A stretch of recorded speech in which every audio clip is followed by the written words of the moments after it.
দর্শক নমস্কার জানিয়ে শুরু করছি আজকের তত্ত্ব আলোচনা। আমার সঙ্গে আছেন আমার প্রিয় গুরু জগৎগুরু তত্ত্বদর্শী সন্ত রামপাল মহারাজ, আমাদের বাংলার একজন বিখ্যাত কীর্তনিয়া প্রদীপ পাল এবং আরও একজন আছেন গোস্বামী।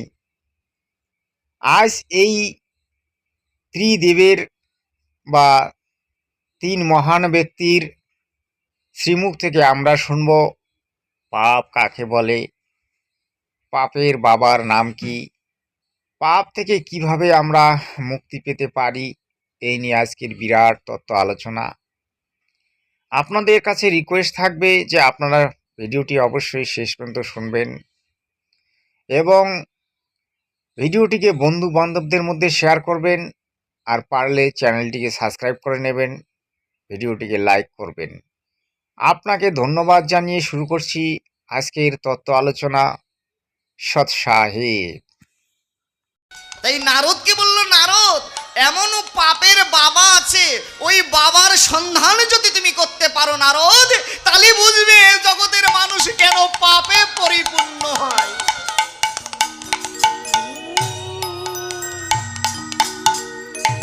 নারদ বললেন, প্রভু, আমি এই বৃন্দাবনে প্রত্যেকটা জায়গায় পাপের বাবার নাম আমি স্মরণ করে খুঁজে বের করব।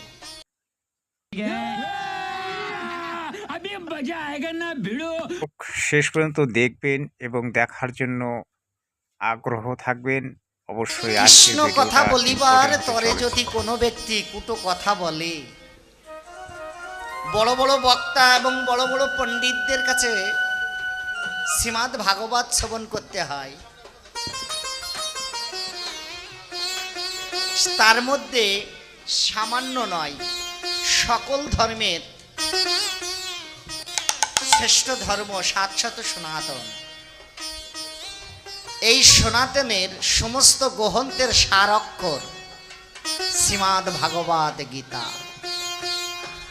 এই গীতায় বললেন, যদি কোনো ভক্ত সঙ্গে যেয়ে ভাগবত সঙ্গে যেয়ে যদি কোনো ব্যক্তি কুটো কথা বলে, এই ধন্য মানব জন্ম ছেড়ে যে যাহা পরজন্মে যখন উপনীত হবে, সেই ব্যক্তি মৃত্যুর পরে তার 100 বছর শূকর হয়ে জন্ম নিতে হবে। তাই অনুরোধ করব, কখনো যেন শ্রীমদ্ ভাগবতে যেয়ে মাছ বিক্রি করবেন না। আমি আমার ঠাকুরদাদার মুখে শুনতাম যে মাছের বাজারে গেলে এই কুটো কথাগুলো হয়।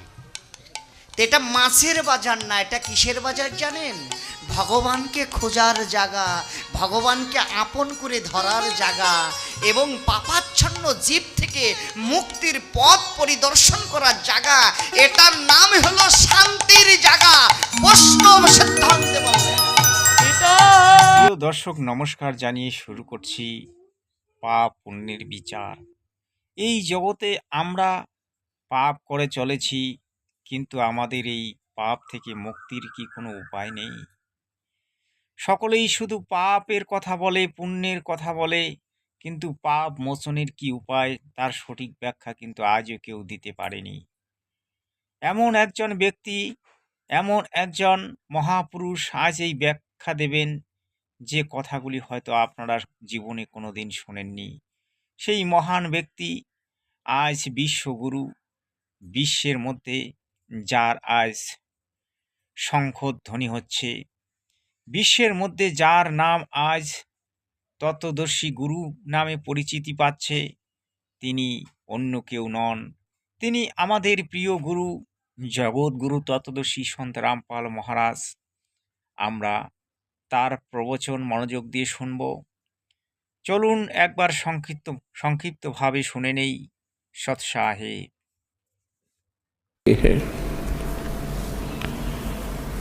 जब तक प्राणी को सत्संग नहीं मिलता, ये कोई भी कार्य कर रहा है उसी को उत्तम मानता है। कोई कसाई का काम करता है उसको भी श्रेष्ठ मान रहा है, क्योंकि उसने दादा परदादा यही काम करते देख।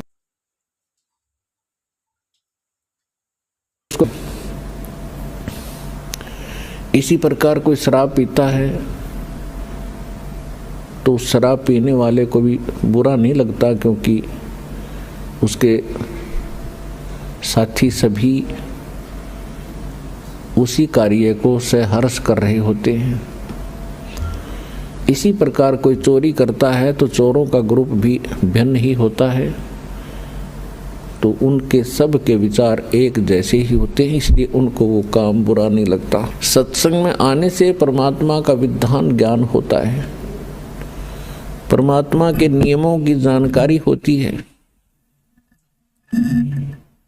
और फिर इसको पता चलता है कि जो कार्य मैं कर रहा था वो कहाँ तक उचित थे।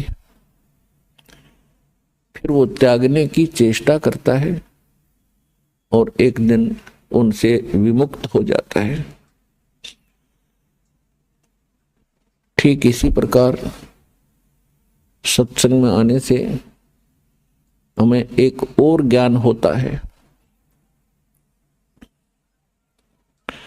हम कौन हैं, कहाँ से आए हैं, हमारा उद्देश्य क्या है यहाँ रहने का। ये जीने मरने वाला जो सिस्टम है, सिलसिला है, ये है क्या। आज हम कितना अच्छी तरह अपने बच्चों में, अपने रिश्तेदारों में, भाई बहनों के साथ प्यार से रह रहे हैं। इनमें कितना मोह है, इन्हीं के लिए दिन रात हम प्रयत्न करते रहते हैं। सारा दिन कमाते हैं, रात को भी नहीं सो पाते हैं और टाइम भी करते हैं, और फिर पता नहीं हम रहें या ना रहें, हमारे साथ जो बच्चे, भाई बहन, माता पिता हैं हमारे साथ है, वो कभी भी जा सकते हैं। फिर हम क्या करते हैं, रोते हैं, बिलखते हैं, उनको याद करते हैं। तो ये बहुत बुरी बात है। हम कितना अच्छी तरह यहाँ रह रहे हैं, फिर मृत्यु होती है, कितना घिनौना कर्म है ये। और फिर भी हम इससे मुक्ति का प्रयत्न नहीं करते, तो हम पत्थर हैं, इंसान नहीं है।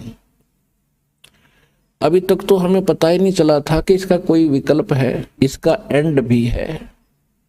अब परमात्मा ने अपना विधान स्वयं आकर बता दिया। जिसको सूक्ष्म वेद कहते हैं, जिसको तत्व ज्ञान कहते हैं, वो परमात्मा ही बता सकता है। उस परमेश्वर ने स्वयं आकर बता दिया है कि ये लोग ठीक नहीं है, यहाँ का भगवान ये परमात्मा नहीं है। परमात्मा का अर्थ होता है श्रेष्ठ आत्मा। यहाँ का जो मालिक है ये परमात्मा नहीं है। परमात्मा उसे कहते हैं जो कभी किसी को दुख ना दे, केवल सुख ही दे। और भगवान कहते हैं जो भोग्य पदार्थ प्रदान करे। तो परमात्मा तो एक ही है, बाकी कसाई भी भगवान होता। अपने बकरों के लिए उनको खूब सुविधा देता है, चारा चराता है, पानी की व्यवस्था करता है, झोंपड़ी सेट डालकर गर्मी सर्दी से बचाता है। वो उनका भगवान है, लेकिन वो परमात्मा नहीं है, वो श्रेष्ठ आत्मा नहीं है। श्रीमद् भगवत गीता अध्याय नंबर 15 के श्लोक 16 और 17 में 3 पुरुष 3 प्रभु बताए। एक सरपुरुष, सरपुरुष ये स्वयं है, यहाँ का जो मालिक है ब्रह्म है, जिसको काल भी कहते हैं, जिसे ज्योत स्वरूपी निरंजन भी कहते हैं, जो 21 ब्रह्मांड का स्वामी है, प्रभु है, मालिक है। और अक्षर पुरुष है, वो 7 शंख ब्रह्मांड का स्वामी है। और ये दोनों नासवान हैं, इनके अंतर्गत जितने प्राणी हैं उनकी जन्म और मृत्यु सदा बनी रहेगी।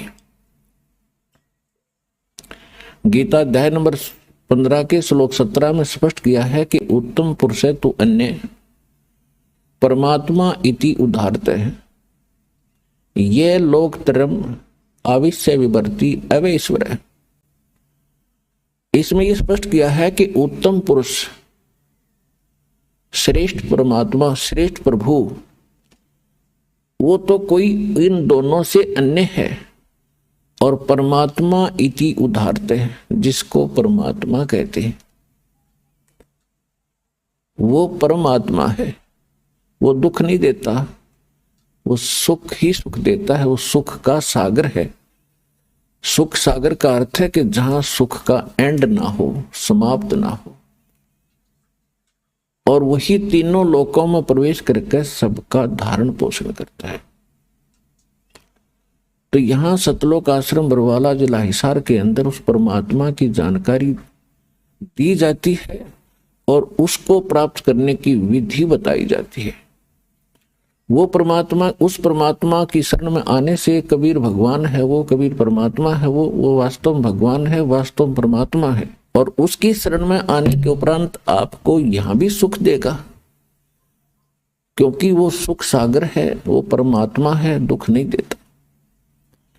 यदि हम कोई कष्ट उठाते हैं तो अपनी कमजोरी के कारण मर्यादा भंग करके हम अपना कोई हानि कर लेते हैं। नहीं, परमात्मा की शरण में आने के बाद आपको रोज नए सुख होंगे, आपके सब कष्ट निवारण होंगे और अंत में आपको वो स्थान प्राप्त होगा जहां फिर कभी जन्म मृत्यु नहीं होती। इसको सतलोक कहते हैं, सचखंड कहते हैं। वहां आपकी ऐसे ही परिवार होगा, फिर वो कभी मृत्यु में नहीं आएंगे। वहां विकार नहीं है, राग द्वेष नहीं है, वहां केवल सुख ही सुख है। वहां आप पहले रहते थे, वहां आपको बहुत सुख था। उस सुख को छोड़कर आप गफलत करके यहां आ गए इस गंदे लोक में। अब आपको वो सुख याद आते हैं कि काम ना करूं और सारी वस्तु मिल जाए। सबकी नीत ये है कि काम करना ना पड़े, सारी सुविधाएं उपलब्ध हो, बड़ी कोठी हो, कार हो, घूमन फिरने खूब बाग बगीचे हो, फवारे लगे हो। तो यहां तो वो हो ही नहीं सकता। यहां चाहे पूरी पृथ्वी का राजा बन जा, उसने भी काम करना पड़ेगा। तो ये कहां था? सतलोक के अंदर है। वह खूब सुविधाएं हैं, कुछ काम नहीं, भरे भंडारे भगवान के। अब जैसे आप यहां आते हो सतलोक आश्रम बरवाला के अंदर, यहां आपको बना बनाया भोजन मिलता है, बिछे बिछाए मैट मिलते हैं, सारी सुविधाएं हैं। आपको काम क्या है? खाओ पियो, अपना भक्ति करो। প্রিয় দর্শক, আপনারা এতক্ষণ ধরে শুনলেন জগৎগুরু তত্ত্বদর্শী সন্ত রামপাল মহারাজের মঙ্গল প্রবচন। তিনি যে কথাগুলি বললেন স্রেফ সত্যই নয়, মহাসত্য। কারণ আমরা যে ভুল করে এই লোকে এসেছি, এই লোকটি অত্যন্ত খারাপ লোক। এখানে কোনো সুখ নেই, শান্তি নেই, আছে ঝগড়া, ক্যাসাল, দাঙ্গা, হাঙ্গামা, হিংসা, নিন্দা, ঘৃণা। এখানে সুখ চাইলেও আপনি কোনোদিন সুখ পাবেন না, কারণ কাল আপনাদেরকে সুখ দেবে না। এখানকার যিনি মালিক, তিনি প্রত্যেক দিন 1.25 লাখ উৎপন্ন করেন এবং 1 লাখ জীবাত্মাকে ধরে নিয়ে গিয়ে খায়। তার মতো পাপী, তার মতো অহংকারী, তার মতো দুরাগ্রস্ত লোক, তার মতো পাপী লোক হয়তো এই পৃথিবীতে খুব কমই আছে। কারণ যে মানুষকে ধরে খায় তার মতো পাপী আর কে হবে? তো দর্শক, আপনারা যারা এতদিন ধরে এই কালের পূজা করতেন, অর্থাৎ যে ব্রহ্ম, যে কাল, যাকে আপনারা গীতায় বিরাট রূপধারী ভগবান শ্রীকৃষ্ণ মনে করেন, আসলে তিনি সেটা নন। তিনি আমাদেরকে ভ্রমে ফেলানোর জন্যে, আমাদেরকে ভুল পথে চালিত করার জন্যে তিনি ওই সময় কৃষ্ণ রূপে বিরাট রূপ দেখিয়েছিলেন। তিনি যে কোনো সময় যে কোনো রূপ ধারণ করতে পারেন, তার জন্য আমরা তাকে কৃষ্ণ বলে জানি, কিন্তু আসলে সে কৃষ্ণ নয়, সে হচ্ছে কাল। সে মানুষের ক্ষতি করে, অন্যায় করে, অবিচার করে। আর তার 3 পুত্র ব্রহ্মা, বিষ্ণু, মহেশ্বর এবং তার স্ত্রী দুর্গা, এরা এই সংসারকে পরিচালনা করছে। এখান থেকে জীব যাতে কোনো রকমে উদ্ধার না হয়, তার জন্যে মানুষকে এখানে নানান ধরনের দারু, ভাং, গাঁজা জুয়া খেলা, মাগিবাজি, রেন্ডিবাজিতে ভরে দিয়েছে। তো দর্শক, এগুলোই হচ্ছে পাপ। পাপ থেকে যদি আপনারা মুক্তি পেতে চান, তাহলে আপনাকে কি করতে হবে? আপনাকে সদ্গুরুর শরণ নিয়ে সদ্ভক্তি করতে হবে। তারপরে আপনার পাপ ধীরে ধীরে মোচন হবে এবং আপনি চিরকালেই সুখী হবেন। আপনি সেই সত্য সনাতন ধামে পৌঁছে যাবেন। এবার আমরা শুনব পাপের বাবার নাম কি, যেটা প্রদীপ পালজি বলবেন। সৎ সাহেব। ছাপ দেবো, দাঁড়াও, তোমাকে আমি শিক্ষা দিলাম। বলে কি? পাপের বাপের নাম কি?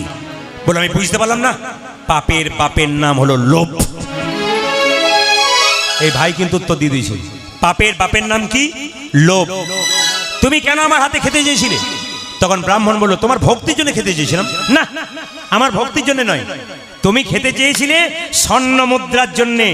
তোমার লোভ, লোভে পাপ, আর পাপে, জোরে বলুন, মৃত্যু। লোভে পাপ, পাপে মৃত্যু। তবে হ্যাঁ, আপনারা যারা কীর্তন শুনছেন তাদের কাছে আমার নিবেদন রইল। কি নিবেদন রইল? হরে কৃষ্ণ। নমস্কার জানিয়ে শেষ করছি আজকের এই তত্ত্বকথার ভিডিও। আপনারা অবশ্যই শেষ পর্যন্ত শুনলেন, তার জন্য আপনাদেরকে অনেক অনেক ধন্যবাদ। ভিডিওটিকে বন্ধু বান্ধবদের মধ্যে শেয়ার করবেন, আপনাদের প্রতি এটা অনুরোধ রইল, এবং চ্যানেলটিকে সাবস্ক্রাইব করে নেবেন। ধন্যবাদ।